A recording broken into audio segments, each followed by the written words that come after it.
Ya, Assalamualaikum warahmatullahi wabarakatuh. Waalaikumsalam warahmatullahi wabarakatuh. Ya, kita bertemu di perkuliahan kedua ya, sesi kedua, eh, di mana kita membahas tentang standarisasi atau best practice sebuah layanan teknologi informasi. Sebenarnya di Litera itu saya sudah memasukkan ITIL. Nah, ITIL ini memang cocoknya dengan ISO 20000. Jadi saya jelaskan dulu yang ISO 20000-nya, baru nanti kita masuk ke ITIL. Nah, saya mengambil sumber materi dari yang bersangkutan. Baik. Nah, apa saja yang akan dibahas? Yang pertama itu adalah reason terhadap eh, implementasi manfaat, kemudian manfaat lainnya tambahannya gitu ya. Nah, kenapa kenapa ISO 20000 ini harus diterapkan? Dan sebenarnya apa ISO 20000 ini? Nah, ISO 20000 ini menjadi sebuah basic terhadap kebutuhan bisnis dan organisasi yang relate dengan ISO 9000. Nah, ISO 9000 ini adalah manajemen mutu ya. Jadi kalau ISO 9000 ini, manajemen mutu ini berlaku untuk semua aspek ya, baik IT maupun non IT. Ini biasanya ada di pabrik nih ada nih ISO 9000 ini. Nah, ISO 20000 ini ternyata relate ya, atau mempunyai kesamaan dengan ISO 9000. Hanya saja bedanya ISO 20000 ini fokus kepada pengelolaan TI-nya, layanan TI-nya. Kemudian ISO 20000 ini menyediakan eh, membantu organisasi untuk beroperasi secara efektif dan efisien ya. Kemudian hasil 2000 ini menyediakan metode yang bisa diaudit dan dapat diakses terhadap kualitas dari kepatuhan layanan IT-nya. Jadi, jadi gini teman-teman, kita dalam setiap operasional apapun, mau itu layanan TIM ataupun yang lain, ini selalu ada yang namanya audit. Bahkan di luar teknologi informasi pun itu ada audit. Apa tujuan audit? Audit itu adalah untuk menguji kepatuhan terhadap suatu standar. Sebagai contoh, misalnya saya punya proyek dari pemerintah, misalnya di Pemkot Bandung, saya mengerjakan survei, selesai itu surveinya, selesai proyeknya, tapi akan dilakukan audit, uji kepatuhan apakah benar dari awal sampai akhir, output dan seterusnya itu si proyek tersebut patuh terhadap suatu standar. Apa standarnya? Misalnya, standar yang diminta itu adalah standarnya wali kota Bandung. Proyeknya harus A, harus B, harus C, harus D, dan seterusnya, dan seterusnya. Nah, begitupun dengan ISO 20000. Jadi kan sebenarnya ISO 20000 ini untuk manajemen kualitas ya, untuk menjaga suatu kualitas layanan tadi. Nah, kualitas tersebut harus ada thresholdnya, harus ada ukurannya. Sehingga auditable. Sehingga ketika diterapkan, ini bisa diaudit. Jadi ketika ada template atau rujukan atau guideline dari ISO 20000 ini, maka itu bisa menjadi bahan untuk diaudit, gitu ya. Nah, teman-teman boleh nanya ketika ini nggak ada sesi pertanyaan khusus, jadi boleh nanya kapanpun ya, silakan di sana. Kemudian ISO 20000 membantu organisasi untuk mendorong kelengkapan suatu proses ya. Kemudian ISO 20000 ini membantu secara signifikan untuk meningkatkan moral dari IT departemen, bisnis, dan terutama customer. Jadi pertanyaannya gini, kenapa dengan menerapkan ISO 20000 ini moral dari IT departemen ini akan naik? Bisnis juga moralnya naik, dan customer juga akan merasa sangat respect ke kita gitu. Jawabannya adalah ISO 20000 ini menempatkan suatu produk-produk TI yang beroperasi itu menjadi suatu layanan. Seperti yang saya sudah jelaskan di pertemuan sebelumnya, bahwa ada dua jenis level dari status atau eh, kondisi suatu produk IT. Dia bisa sebagai support, dia bisa sebagai suatu layanan. Kalau levelnya support, maka itu tidak dianggap penting. Begini cirinya. Kalau misalnya kita bicara satu layanan IT ya, kita misalnya bicara Litera aja ya. Pertanyaannya, apakah Litera ini layanan atau support? Cirinya apa? Seperti yang sudah disampaikan kemarin. Ada yang bisa menjawab perbedaan antara layanan dan support? Ini sudah saya jelaskan minggu kemarin nih. Kalau support mah ini Pak Hmm. apa? Kalau layanan mah kalau nggak ada apa namanya teh si Litra sistemnya nggak akan berjalan Pak. Ya, Kalau betul. support mah Hmm. mau ada Terus? nggak ada sistemnya terus berjalan. Nah, ya lebih tepatnya kalau yang layanan layanan ini ketika tidak ada sistem proses bisnisnya akan berhenti, terganggu, sangat sangat terganggu. Sedangkan kalau dia support ini, ketika dia tidak ada atau tidak berfungsi, bisa saja terganggu, cuman bisa tetap berjalan gitu, tidak signifikan pengaruhnya. Nah, ketika kita melihat, nah kondisinya adalah seringkali si layanan ini dianggap suatu support. Kalau salah salah dalam menghandle, kalau kita salah dalam menghandle suatu layanan ini, maka layanan malah akan dianggap sebagai support.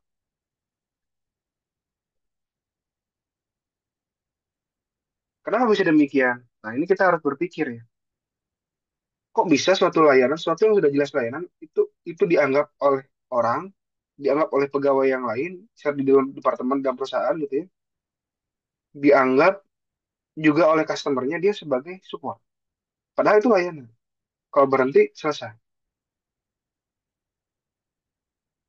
Apa contohnya? Kita ambil kasus literal lagi. Kita ambil kasus literal lagi. Contoh yang kasus yang pertama adalah, misalnya si litera ini itu adalah aplikasi utama dalam proses belajar mengajar. Tapi karena aplikasi ini sering error, akhirnya orang-orang mulai memikirkan alternatif. Ah, saya takut ada error, takut apa. Jadi setiap perkuliahan, selain saya catat selain saya input di litera, saya sebagai dosen ya, saya juga input di Google Classroom. Nah, semakin lama orang jadi tidak bergantung ke sistem yang harusnya layanan. Akhirnya bergeser jadi itu yang pertama. Yang kedua,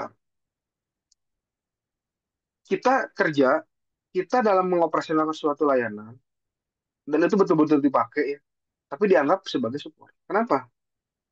Karena ketika sistemnya terganggu, ketika sistemnya mati, kita memperbaiki, tapi tidak ada yang tahu bahwa itu tuh hasil kerja kita gitu. Tidak orang lain tidak bisa, tidak ada yang kita tidak mengklaim bahwa pekerjaan itu adalah kita yang melakukan. Disangkanya apa? Disangkanya aplikasi ini baik-baik saja, tidak pernah ada masalah. Kita tidak pernah kerja kelihatannya. Nah, bisa saja, bisa saja kondisinya seperti itu. Takutnya dalam suatu kondisi kita memperbaiki selalu di belakang layar. Tidak pernah dicatat, tidak pernah diinformasikan ke atasan ataupun ke pegawai yang lain ataupun ke customer. Contohnya gini, pernah ketika ada gangguan dari Google itu sampai membuat postingan berita bahwa tanggal sekian sampai tanggal sekian ada masalah dan itu diumumkan secara publik. Dia tidak menyimpan informasi itu. Untuk apa? Untuk menjaga bahwa kita ini tidak diam, kita operasionalkan. Jadi jangan jangan sampai ini dianggap nggak ada gitu. Paham nggak kedua contoh ini?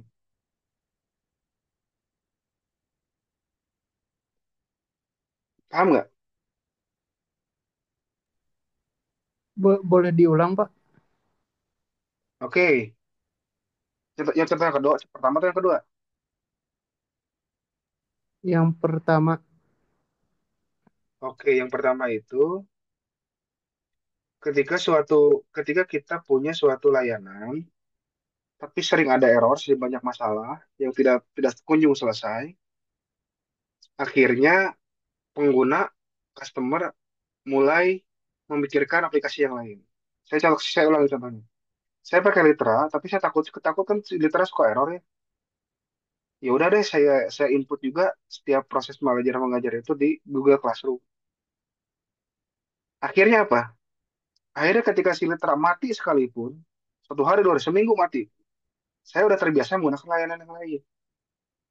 Artinya apa? Si Litera tidak lagi menjadi layanan utama, tapi dia support dari aplikasi lain yang udah kita pakai. Bisa aja kondisinya dibalik. Jadi aplikasi utamanya layanan kita itu jadi Google Classroom, supportnya malah yang Litera. Karena tidak kunjung baik kualitasnya. Paham ya? ya Pak, paham Pak. Nah, kalau contoh yang kedua, simpel. Setiap kadang kita kerja tidak ada yang tahu. Jadi dianggapnya kita nggak ada, layanannya bahkan dianggap nggak ada juga, nggak ngeh juga, gitu ya. Nah, ya berikut. Nah, kaitannya apa dengan ini? Kaitannya adalah si ISO 20.000 ini, kalau kita berhasil memanage layanan dengan baik di dalam kasus satu dan kasus dua ini, maka ini akan meningkatkan moral dari IT departemennya. Apa hubungannya? Contoh yang pertama tadi, kalau kita berhasil memanage ISO ini dengan benar, harusnya si aplikasi yang litera tadi nggak boleh ada error, atau error selalu cepat ditangani. Sehingga apa? Sehingga kita akan dianggap ada, dianggap baik, dianggap pinter, dianggap berguna dan berfungsi si IT departemen ini.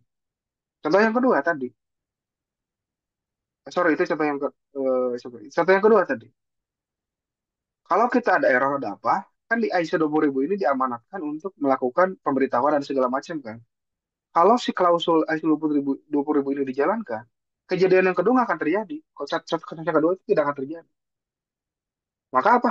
Moral dari kita sebagai operator layanannya, kita yang memaintenannya, kita akan naik moralnya. Nanti bisnisnya pun akan naik karena kita bagus dalam handle ini, layanan ini. Si user pun akan merasa puas gitu. Itu ya Pak, maksudnya. Kemudian ISO 20.000 ini menyediakan bukti yang clear dan cepat terhadap IT Quality Service Management yang bisa dianggap serius. Jadi kita bisa menentukan klausul-klausul, bisa menggunakan klausul-klausul yang jelas dan juga bisa dilakukan dengan jelas, bisa didokumentasikan dengan jelas, dan itu bisa diukur. Oke, apa manfaatnya? Nah, ISO 20.000 ini kompatibel dengan ITAL untuk membantu continual improvement. Apa itu continual improvement? Continual improvement itu adalah perbaikan secara terus-menerus. Jadi kalau ada orang bertanya, Pak, kapan waktu yang tepat melakukan peningkatan atau perbaikan? Di dalam era modern ini, setelah adanya ISO 20.000 ini, dan segala banyaknya framework, metodologi, best practice tentang layanan TI, untuk masalah peningkatan dan perbaikan sistem atau layanan, itu dilakukan secara terus-menerus, tidak ada ujungnya. Jadi selama sistem itu beroperasi, ditingkatkan terus. Bahkan saya bisa mengambil kesimpulan, saya bisa berhipotesa, kalau suatu sistem yang tidak diupdate, yang tidak diupgrade, saya pastikan itu tidak beroperasi. Yang tidak pernah diupgrade, tidak pernah diupdate sejak dia dibuat, tidak pernah diupdate, tidak pernah diupgrade bertahun-tahun gitu ya. Saya pastikan aplikasi itu tidak dipakai atau layanan TI itu tidak dipakai. Silakan diuji, silakan diuji hipotesa saya. Apa contohnya? Kasih contoh aja, ada nggak aplikasi yang pernah kalian pakai tapi nggak pernah ada peningkatan atau perubahan? Ada nggak? Coba kasih contoh ke saya kalau ada. Nah, itu adalah Ada bukti Pak dari apa contohnya? aplikasi ini Persib Pak. Kata siapa? Saya itu selalu Iya Pak, diupdate. lemot terus tiket gitu-gitunya Pak. Ya, kita itu kasus yang itu berarti apa? Berarti dia tidak meningkatkan, tidak patuh terhadap ISO 20.000-nya. Bukan berarti dia tidak menjalankan continual improvement. Jadi continual improvement yang dilakukan, tapi errornya tidak dibenerin sebenarnya itu. Atau belum kunjung selesai. Tapi saya perhatikan, itu udah ada peningkatan sebenarnya. Awal pertama rilis itu parah banget. Sekarang udah agak lebih baik lah. Tapi masih masih kadang di waktu tertentu masih belum bisa akses. Jadi tidak ada aplikasi yang digunakan itu tidak di-upgrade, tidak di-update. Itu bohong. Litera liter di-upgrade. Di belakang layaran di-upgrade, kita aja yang tidak melihat secara warna, secara fitur tidak berubah. Tapi mungkin di sisi yang lain, entah servernya kah, entah apanya itu di-upgrade terus menerus. Ya, jadi tidak ada sistem, tidak ada apa-apa ya, tidak ada suatu aplikasi yang digunakan tapi tidak di-upgrade. Kemudian, achieve international best practice standard of IT within service.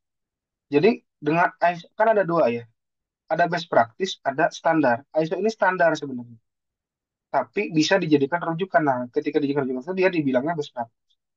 Dan ISO ini memenuhi suatu standar internasional. ISO singkatan apa? International Standard Organization. Kemudian develop IT service that are driven by the support business objective. Mengembangkan layanan TI di mana diarahkan dan disupport oleh bisnis objektif. Apa itu bisnis objektif? Bisnis objektif itu tujuan, tujuan dari bisnis. Jadi kita bisa mendevelop suatu layanan TI, tapi searah, sejalan dengan tujuan dari bisnis atau organisasi tersebut. Seringkali kita bikin aplikasi itu pengen bikin aja, tapi nggak sesuai dengan tujuannya. Nah, naonan gitu kan kadang-kadang. Persib membuat aplikasi Persib App untuk apa? Untuk membuat sistem tiketing secara online. Pertanyaannya, apakah sistem tiketing secara online ini sudah relate dengan bisnisnya, bisnis objektifnya Persib? Relate nggak? Coba ada yang bisa jawab.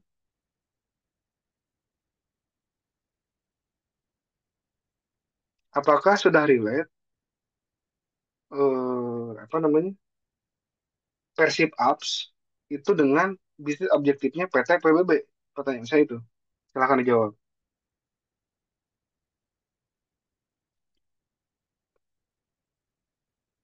Sudah relate belum? Sudah nyambung belum? Gitu. Ayo, ada yang bisa jawab? Sepertinya relate Pak. Soalnya Ya, untuk terus soalnya untuk eh, ya menonton si Persibnya sendiri, terus kayak merchandise-nya dapat gitu Pak dari aplikasinya. ya, ya itu adalah alasan logis ya. Tapi alasan yang lebih utama adalah itu statement yang disampaikan oleh sebelumnya oleh Direktur Teddy Teddy Cahyono. Teddy bilang bahwa banyak masalah dengan tiket keriting, tiket kertas, ada penggelembungan, ada duplikasi, ada percaloan dan seterusnya. Itu merugikan Persib karena tiket yang terjual tidak seharusnya dan merugikan konsumen. Bobotoh itu jadi beli tiket itu kadang-kadang tiket palsu atau si tiketnya harganya dicalokkan gitu, jadi mahal. Itu udah pasti relate dengan aplikasi itu. Tinggal nanti diukur seberapa efektif dari penerapan tiket itu. Nanti diukur dengan tadi kan kita bisa lihat bahwa si salah satu key pointnya si ISO 20.000 ini bisa melakukan audit ya terhadap kepatuhan suatu standar layanan. Nah, di ISO itu nanti kita akan menentukan. Misalnya kita bicara SLA, Service Level Agreement. Berapa waktu paling lama misalnya si satu user ketika membeli tiket? 1 menit, 2 menit, 3 menit, 10 menit, 15 menit. Itu kita harus tentukan. Ketika melampaui batas tersebut, berarti apa? Layanan tidak patuh terhadap standar. Itu bisa jadi satu temuan. Tapi pertanyaannya, diterapkan tidak standar SLA itu? Nah, SLA itu Service Level Agreement itu salah satu bentuk perwujudan dari ISO 10000 ini. Gitu ya.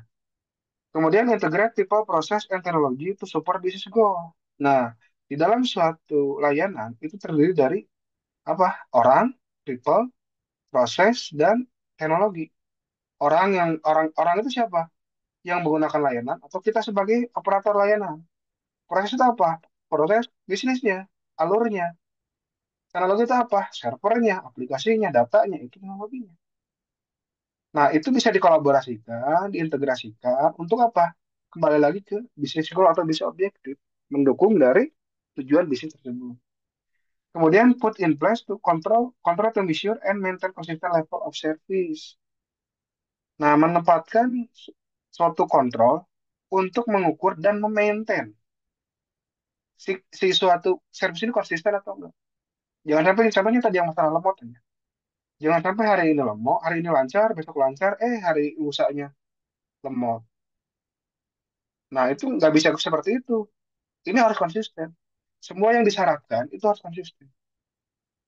Contoh, pembelian tiket laga melawan PSM Makassar bagus misalnya, gitu ya, bagus. Tidak ada lemot, tidak ada apa. Tapi pas lawan Borneo lemot. Itu juga tidak konsisten namanya. Ya, seperti itu ya. Jadi itulah salah satu manfaat-manfaat ISO 20000. Apa keuntungan lainnya? Yang pertama menyediakan competitive advantage over kompetitor. Jadi kita bisa meningkatkan competitiveness kita di perusahaan ini terhadap persaingan dengan kompetitor. Contoh, misalnya di Bandung itu ada Persib, ada PSKC nih. Nah, sebenarnya Persib dan PSKC ini lumbung lumbung customer sama nih, orang Jawa Barat juga. Tapi kita ada keunggulan, si Persib ada keunggulan apa? Kita beli tiket sudah sistem online. Cimahi PSKC belum. Sehingga apa? Orang-orang yang senang online akan lari ke kita, ke Persib. Kenapa bisa bisa bisa bisa seperti itu? Karena kita punya layanan tiket online. Kenapa bisa bisa pakai tiket online? Karena kita mampu menjadikan kualitas layanan TI yang memudahkan pembelian tiket secara online. Kalau kita tidak mampu, blunder atau mendingan tiket manual aja kayak dulu kan gitu. Kemudian promote consist and effective service. Jadi kita mempromosikan konsisten dan cost efektif. Sebenarnya semua sistem digital ini ujung-ujungnya adalah cost efektif. Tapi kalau salah dalam memaintenance justru akan sebaliknya. Malah jadi bleeding, malah jadi jebol gitu kan. Kemudian early to justify or combat sourcing. Jadi kita bisa memilih menggunakan atau tidak menggunakan outsourcing ketika kita sudah tahu si layanan TI ini seperti apa. Kemudian reduce unnecessary and cost, mengurangi risiko terhadap organisasi dan cost-nya.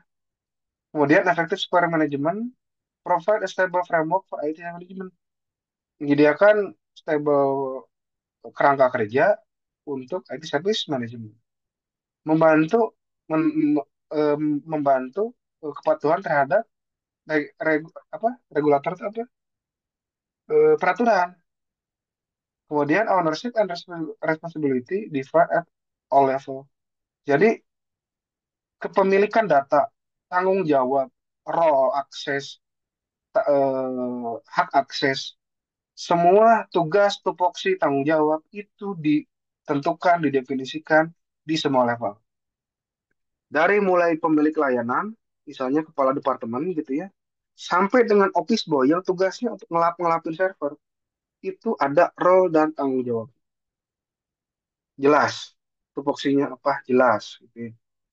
Create a progressive ethos and culture. Dengan adanya implementasi dari layanan TI ini di ISO 20000 ini, kita akan mempercepat perubahan kultur dan etos kerja. Kemudian meningkatkan bisnis dan persepsi dari customer. Jadi customer tuh ngeliat kita serius gitu. Customer itu kita ngeliat serius. Contoh gini lah. Contoh gini. Setiap kali saya menggunakan software dari Singapura, dari India, itu selalu ada call centernya 24 jam. Contoh itu. Contoh itu. Contoh. Ya, saya beli software yang harganya cuma berapa? 100-200 ribu, 300 ribu. Tapi mereka menyediakan call center 24 jam. Sedangkan di kita, contohnya, saya Bank Mandiri, saya mau nelpon help desk customer care, itu cuma bisa dari jam 8 sampai jam 5. Senin sampai Jumat. Malam nggak bisa. Weekend nggak bisa di telepon. Apa bukti, apa yang saya simpulkan? Saya padahal itu dua hal yang berbeda kelas ya. Saya cuma beli software yang murah dibandingkan dengan BUMN sekelas Bank Mandiri. Apa persepsi saya? Oh, software yang saya beli ini kualitasnya good. Padahal dia hanya menyediakan suatu help desk atau customer care call gitu ya, atau call center. Percaya atau enggak? Padahal sih call center itu kerjanya itu di dalam kontrakan, di dalam kosan, pakai singlet, celana pendek. Tapi kita tahunya apa? Dia berkualitas. Kenapa? Karena menerapkan kaidah-kaidah dari ISO 20.000. Contoh, ISO 20.000 meminta untuk namanya peningkatan untuk apa namanya customer care atau call center 7 kali 24. Itu misalnya gitu. Misalnya di ISO 20.000 itu disyaratkan seperti itu. Itu diminta seperti itu. Tapi kita di belakang itu menyiapkan, sedangkan di kita enggak gitu. Sedangkan kita di Indonesia ini jarang yang seperti itu. Sehingga apa? Saya ke Bank Mandiri jadi malas pakai Bank Mandiri. Jadi persepsi kita itu berbeda. Jadi kualitas layanan itu bisa bisa mengubah persepsi persepsi aplikasi, persepsi bisnisnya loh. Gitu. Ya, paham ya? Kemudian improve quality, reputation, and consistency of service. Meningkatkan kualitas, reputasi, dan kekonsistenan dari suatu layanan.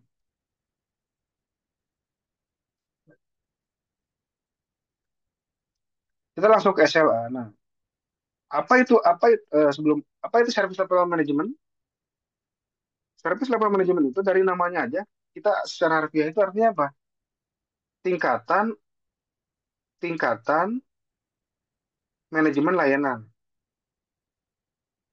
Nah, tingkatan manajemen layanan itu ada beberapa, ada dua jenis, ada yang basic, ada yang customer base. Nah, kita lihat yang basic. Nah, IT infrastructure itu terdiri dari server, aplikasi dan sejenisnya. Kemudian ada layanan, semua layanan yang bergerak atas server-server tersebut di infrastruktur tersebut. Kemudian adalah kita filter lagi layanan mana yang aplikasi-aplikasi mana yang dianggap suatu layanan yang levelnya dianggap layanan. Yang terakhir adalah customer. Saya ulangi yang IT infrastructure ini basicnya atau bottomnya atau paling dasarnya seperti server aplikasi. Kemudian service ini adalah semua aplikasi lah kita bisa kita bilang. Semua aplikasi yang berjalan. Kemudian di atasnya ini aplikasi yang dianggap sebagai service, bukan support. Aplikasi yang dianggap sebagai suatu layanan, bukan support. Baru di atas layanan tersebut adalah customer. Sesimpel itu yang basic SLA. Nah, sedangkan yang customer base SLA dari IT infrastructure sama service sama. Dari service ini sama, semua aplikasi. Nah, ketika kita naik ke atas, kita sudah menentukan bahwa aplikasi ini levelnya adalah service atau layanan, maka kita punya setiap eh, setiap indikator itu berdasarkan customernya. Ada customer A yang seperti itu, customer B yang seperti ini, customer C yang seperti ini. Nah, ketiga-tiganya ini memiliki level layanan tersendiri atau memiliki pasar layanan tersendiri. Itu berbeda. Nah, berikutnya apa? Service level agreement. Tadi service level management, sekarang bicara service level agreement. Apa tuh service level agreement? Service level agreement adalah standar kualitas layanan yang disetujui dan disepakati oleh semua pihak, baik yang menjalankan layanan kita misalnya sebagai operator layanan dan juga customer sebagai pengguna atau user dari suatu layanan. Nah, ketika itu disepakati, itu maka disebut dengan Service Level Agreement. Nah, secara basic, SLA terdiri dari communicate the IT customer. Kita harus berkomunikasi, kita harus tahu kebutuhan dari customer itu dengan cara komunikasi langsung. Yang diharapkan si customer terhadap layanan kita itu apa? Gitu. Oh, saya pengen Pak aplikasi Litera ini jalani 24 jam Pak. Tidak hanya dari pagi sampai malam aja. Soalnya saya suka ngasihnya subuh-subuh. Oke, berarti itu satu kebutuhan. Kemudian communicate to the customer how IT can meet those need and what cost-nya. Oke Pak, kalau Bapak pengen 24 jam, nggak apa-apa Pak, tapi saya minta biaya tambahan lagi. Gitu kan biasanya gitu. Kita mampu kok menyediakan 7 kali 24 jam. Nah, tapi cuman kita minta biaya tambahan lagi gitu berapa.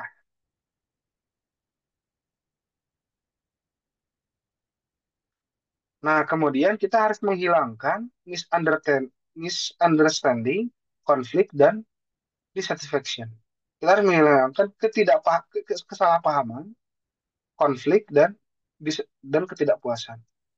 Jadi kita harus menentukan win-win solution antara kita operator layanan dan user pengguna layanan supaya menghasilkan SLA ini.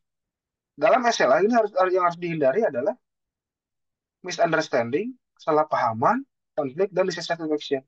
Misalnya gini, contoh gini, di dalam standar layanan saya menyebutkan kalau aplikasi Litera error, maka penanganannya adalah 2 jam selesai, misalnya gitu. Nah, terus kejadian ternyata kalau lebih dari 2 jam, usernya protes dong. Pak, saya mau klaim garansi. Ini SLA-nya lebih dari 2 jam nih. Kemudian si pemilik layanan bilang, Bapak salah ngerti. Yang saya maksud 2 jam itu adalah waktu merespon tim kita untuk memperbaiki. Bukan perbaikannya selesainya 2 jam. Tapi tim kita merespon dalam waktu 2 jam untuk perbaikan. Bukan berarti 2 jam selesai. Nah, ini misunderstanding contohnya. Ini bisa terjadi. Nah, jangan sampai juga ada konflik. Apa itu konflik? Nah, ketika konflik itu adalah ketika suatu SLA di call, ketika suatu SLA di SLA itu garansi lah kita sebut aja gitu ya. Ketika suatu garansi ini di call, maka ada perbedaan pendapat antara kedua belah pihak. Karena definisi untuk selesainya suatu suatu klaim itu misalnya itu berbeda dan dissatisfaction. Jadi di dalam perjanjian SLA-nya ada sumber penyebab ketidakpuasan. Nah, teman-teman SLA itu gini contohnya. Kalau saya sudah mensyaratkan misalnya aplikasi hanya boleh mati 2 jam dalam sebulan. Maka ketika 2 jam lebih 1 detik aja dalam sebulan, nah 1 detiknya itu saya bisa minta cashback, minta uang garansi atau apa dalam bentuk apa kompensasinya. Saya harus minta kompensasi saya sebagai pengguna, sebagai customer harus minta kompensasi ke operator atau manajer layanannya atau pemilik layanannya. Sebagai tadi contohnya, yang paling gampang lah internet lah, internet contohnya. Di internet itu SLA-nya itu adalah 99%. Itu kan pernah dengar ya? SLA-nya 99%. Berarti jadi si internet ini cuma boleh padam 1% dalam waktu 1 bulan. Nah, itu hitungannya jam. 1% sebulan itu berapa jam? 30 kali 24 berapa? 30 kali 24 berapa? Coba dihitung dulu. Kita coba hitung SLA-nya.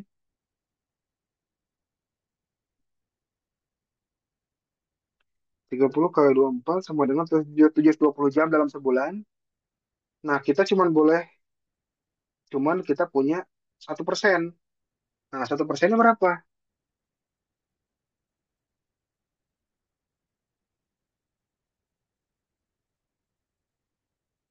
Kita kali 1% kali 720 jam. Nah, dalam sebulan kita cuma boleh mati 7,2 jam. Jadi ketika dalam sebulan mati lebih dari 7,2 jam, maka itu kita berhak mendapatkan kompensasi, kita sebagai customer berhak mendapatkan kompensasi. Nah, kompensasi itulah yang disebut dengan call SLA. Oke. sampai sini perkuliahan hari ini. Ini nanti ini sudah mau habis Zoom-nya. Nanti kalau ada pertanyaan silakan lanjut di kolom komentar YouTube atau di WA grup ya. Silakan. Terima kasih. Saya akhiri. Assalamualaikum warahmatullahi wabarakatuh. Waalaikumsalam.